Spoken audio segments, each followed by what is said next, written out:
Welcome to Excel class by Gautam Khanna, where learning is number one priority. In today's tutorial, we will learn about cell references, lookups, and if error. Let's begin with cell reference. Cell reference is of two types, relative cell reference and absolute cell reference. जो हमारे पास ऊपर की side alphabets लिखे होते हैं वो तो होते हैं हमारे कॉलम्स, और जो साइड में नंबर्स लिखे होते हैं वो होती हैं रोज़। कॉलम और रो नंबर के कॉम्बिनेशन को हम बोलते हैं सेल। एग्जाम्पल A1, इसमें A हमारा कॉलम है और 1 हमारा row number. Relative cell references. By default, all cell references are relative references. When copied across multiple cells, they changed based on the relative position of rows and column. For example, if you copy the formula equals to A1 plus B1 from row 1 to row 2, the formula will become equals to A2 plus B2. References are especially convenient whenever you need to repeat the same calculation across multiple rows or columns. मैंने नीचे cell number C1 में formula लगाया है equals to A1 plus B1। अगर उसको मैं नीचे drag करूँगा तो फॉर्मूला अपने आप चेंज हो जाएगा equals to A2 plus B2 और रिजल्ट आ जाएगा मेरे पास 250। इस केस में एक्सेल ने अपने आप रिलेट कर लिया है कि अगर मैंने एक्सेल अगर नीचे यहाँ पे ड्रैग किया तो फॉर्मूले में एक रो अपने आप ऐड कर दो। Second type of cell reference is absolute cell references. There may be times when you do not want a cell reference to change when filling cells. Unlike relative references, absolute cell references do not change when copied or filled. You can use an absolute reference to keep a row and slash or column constant. An absolute reference is designated in a formula by addition of a dollar sign. It can precede the column reference, comma the row reference, comma or both. Range देते time अब जिस चीज़ के आगे आप dollar लगाओगे वो चीज़ fix हो जाएगी। अगर आप अल्फ़ाबेट के आगे डॉलर लगाते हो तो कॉलम फिक्स हो रहेगा, अगर आप नंबर के आगे डॉलर लगाते हो तो रो फिक्स हो जाएगी, और अगर आप दोनों के आगे डॉलर लगाते हो तो दोनों चीज़ें फिक्स हो जाएंगी। When writing a formula, you can press the F4 key on your keyboard to switch between relative and absolute cell references. This is an easy way to quickly insert an absolute reference. Range देते time अगर आप एक बार F4 press करोगे तो आपका column और रो दोनों चीज़ें फिक्स हो जाएंगी। रेंज देते टाइम अगर आप दो बार F4 प्रेस करोगे तो आपकी रो खाली फिक्स हो जाएगी, और रेंज देते टाइम अगर आप 3 बार F4 प्रेस करोगे तो आपका कॉलम खाली फिक्स हो जाएगा। Let's do practical now. अब हम सम करेंगे यूजिंग रिलेटिव रेफरेंस। टाइप करते हैं फॉर्मूला बार में equals to sum parenthesis start, उसको हम रेंज सेलेक्ट करेंगे किसको सम करना है, B2 और C2 को किया, पैरेंथेसिस क्लोज, एंटर। अब सेल को मैं नीचे ड्रैग करूँगा और साइड में भी बूम, और उसने सेल ने अपने आप उसकी सेल रेफरेंस चेंज कर दी। जब साइड में गया तो कॉलम चेंज कर दिया, और जब नीचे आया तो उसकी रो नंबर चेंज कर दी।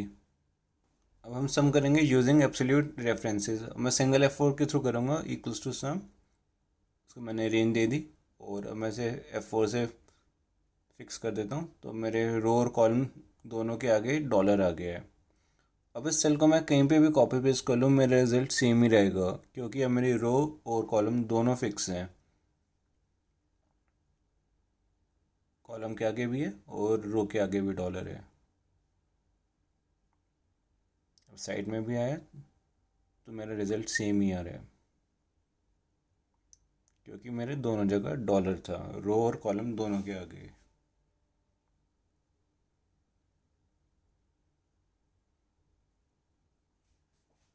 जब मूव करते हैं नेक्स्ट पे, डबल F4 प्रेस करने से क्या होगा, equals to sum then range, उसके बाद मैं दो बार F4 प्रेस करूँगा, पैरेंथेसिस क्लोज्ड।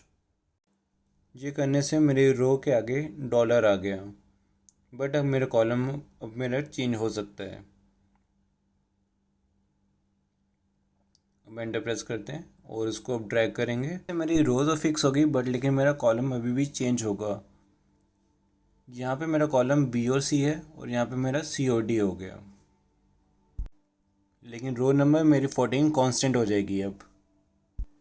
नेक्स्ट एग्जांपल में हम 3 टाइम F4 प्रेस करेंगे, इससे आपका कॉलम खाली फिक्स हो जाएगा। सेल रेंज हो गई $B20 टू $C20। अगर अब मैं साइड जाऊंगा तो मेरे column B and C constant रहेंगे, लेकिन अगर मैं नीचे आऊँगा तो मेरी रोज़ रिलेटिवली चेंज होती रहेंगी। जैसे यहाँ पे मेरी चेंज हो गई है रो नंबर 21, $B21 एंड $C21। और अगर मैं वो नीचे आ जाता हूँ तो यहाँ पे मेरी अब रेंज हो गई है $B22 एंड $C22। ऐसा इसलिए क्योंकि यहाँ पे हमारे सिर्फ कॉलम कांस्टेंट थे और रो हमारी रिलेटिव थी। Let's move to our next topic, VLOOKUP. Syntax for VLOOKUP is equals to VLOOKUP parenthesis start lookup underscore value comma table underscore array comma column underscore index underscore number comma optional range underscore lookup. The VLOOKUP function performs a vertical lookup by searching for a value in the first left common column of a table and returning the value in the same row in the index number position. Below are the arguments used for VLOOKUP. Lookup underscore value, the value you are looking for. Next, table underscore array, the range of cells that makes a table where you want to search your lookup value. Next, column underscore index, the number of column from which to retrieve a result. Next, optional range underscore lookup, the match mode. True is equals to approximate match and the false is equals to exact match. If you don't mention any of this, it will take by default true, that is approximate match. Let's do practical now. तो यहाँ पे हमको गौतम की salary चाहिए इस table से, तो इसके लिए हम करेंगे equals to V lookup value जो कि गौतम है मेरी, कॉमा, उसके बाद मेरे को किस टेबल से रिजल्ट चाहिए उस टेबल को सिलेक्ट कर लेंगे। तो उसके बाद मैंने F4 से उसको फ्रीज भी कर देता हूँ, कॉमा 3, क्योंकि यहाँ से मेरा कॉलम इंडेक्स नंबर 3 है। Employee name, employee ID and salary, comma 0 for exact match. Cell is on third column counted from employee name. That's why we use column index number as 3 here. इस फॉर्मूले में G2 थी मेरी lookup value और A13 से C13 था मेरा table array, और उसके बाद मैंने कॉलम इंडेक्स नंबर 3 लिया क्योंकि एम्प्लॉय नेम से उसका इंडेक्स नंबर 3 बन रहा था। Employee name, employee ID, then salary, third number. Let's move to our next topic, HLOOKUP. Syntax for HLOOKUP is equals to HLOOKUP parenthesis start lookup underscore value comma table underscore array comma row underscore index underscore number comma optional range underscore lookup. HLOOKUP stands for horizontal lookup and can be used to retrieve information from a table by searching a row for the matching data and outputting from corresponding column. VLOOKUP searches for the value in a column, whereas HLOOKUP searches for the value in a row. Arguments for HLOOKUP and VLOOKUP are almost same. The only difference is that HLOOKUP has row index number, whereas VLOOKUP has column index number. Let's do practical now. यहाँ पे मेरा raw data भी horizontal form में है, date means left to right. तो अब start करते हैं। Equals to H lookup value, मेरे को यहाँ पे गौतम को ढूंढना है, कॉमा ये गौतम मुझे किस टेबल में ढूंढना है, तो मेरे को टेबल को सिलेक्ट करूँगा और साथ में F4 से फ्रीज कर दिया मैंने, कॉमा 2, क्योंकि मेरे को उससे नीचे वाली रो का रिजल्ट चाहिए, कॉमा 0 मैंने यहाँ पे की एग्जैक्ट मैच के लिए, then parenthesis closed and enter, boom. HLOOKUP को मैं ड्रैग भी हॉरिजॉन्टली करूँगा, that means left to right और right to left.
Well, let's move to our last topic, if error. If error contains two arguments, value, the value, reference और formula to check for an error. अगर यहाँ पे आपको सही result आता है तो आपको वैल्यू मिल जाएगी. Second is value if error, यानी कि अगर आपने जो चेक किया या एनालाइज करवाया उसमें कुछ एरर आता है तो आपको क्या वैल्यू प्रिंट करवानी है. The value that will be returned if formula evaluates to an error. Cell number C1 में मैंने अब फॉर्मूला लगाया है equals to A1 divided by B1. तो उससे मेरे को रिजल्ट आ गया एक एरर डेट इज #div/0. ये लेकिन अगर मैं इसी फॉर्मूले को इफ एरर के साथ यूज़ करता तो मेरा क्या रिजल्ट आता. तो ट्राई करते हैं. Equals to if error parenthesis start A4 divided by B4. ये हमारी थी वैल्यू, यानी कि जो हमें कैलकुलेशन चेक करवानी थी. अगर हमारा रिजल्ट ठीक होगा तो हमें यहीं पे मिल जाएगा. कॉमा, अगर एरर आता है तो मैं चाहता हूँ मेरे को लिख के दे दे नॉट डिविजिबल बाय 0. तो मेरा रिजल्ट आ गया not divisible by 0. Let's do practical now. मैं सबसे पहले विदाउट इफ एरर आपस में दो सेल्स को डिवाइड करूँगा 100 और 0, यानी कि सेल रेंज मेरी हो गई A3 डिवाइडेड बाय B3 और एंटर. एक्सेल ने एरर शो कर दिया नंबर नॉट डिविजिबल बाय 0 और उसको मैं नीचे तक अब मैं ड्रैग कर देता हूँ. तो जहाँ जहाँ पे 0 था उसने दे दिया नंबर नॉट विजिबल बाय 0. और रो नंबर 7 में I can not do total because Excel don't allow to sum if any और sum range has error in it. But मैं चाहता हूँ कि मेरे को 0 लिख के दे दे ताकि मैं उसका एंड में सम भी कर सकूँ. तो उसके लिए बहुत सिंपल है, मैं यूज़ करूँगा इक्वल्स टू इफ एरर.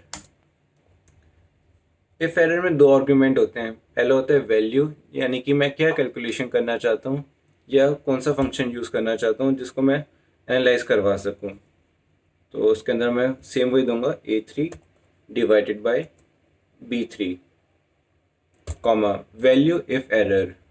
अगर जब ये कैलकुलेशन करे उसमें कोई एरर आ जाए तो मैं उसकी जगह क्या लिखवाना चाहता हूँ कि मेरे को एरर की जगह मैं कुछ और लिख दे.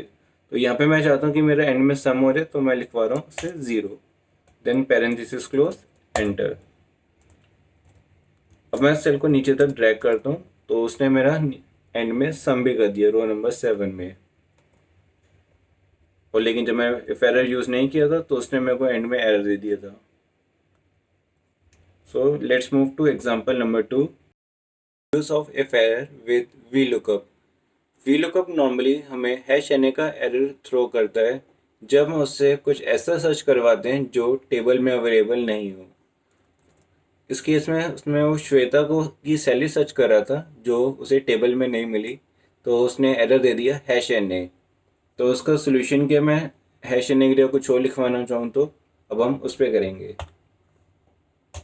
Equals to if error parenthesis start value. तो वैल्यू में हम देंगे अपना VLOOKUP का फॉर्मूला.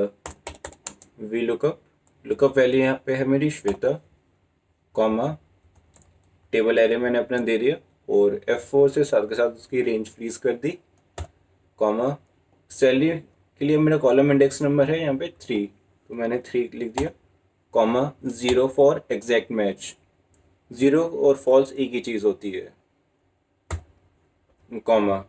अब वैल्यू इफ एरर, अब वो उस फॉर्मूला को एनालाइज करेगा, सही रिजल्ट होगा तो हमें ठीक रिजल्ट वाला दे देगा और अगर उसमें कुछ एरर आता है तो अब हम उसमें क्या लिखवाना चाहते हैं. तो यहाँ पे मैं लिखवाना चाहता हूँ नॉट फाउंड. तो मैं इन्वर्टेड कॉमा में लिख रहा हूँ not found, inverted comma close and if error की पैरेंथेसिस क्लोज, एंटर, बूम. तो यहाँ पे अब उसने मेरे को नॉट फाउंड लिख के दे दिया इंस्टेड ऑफ #NA.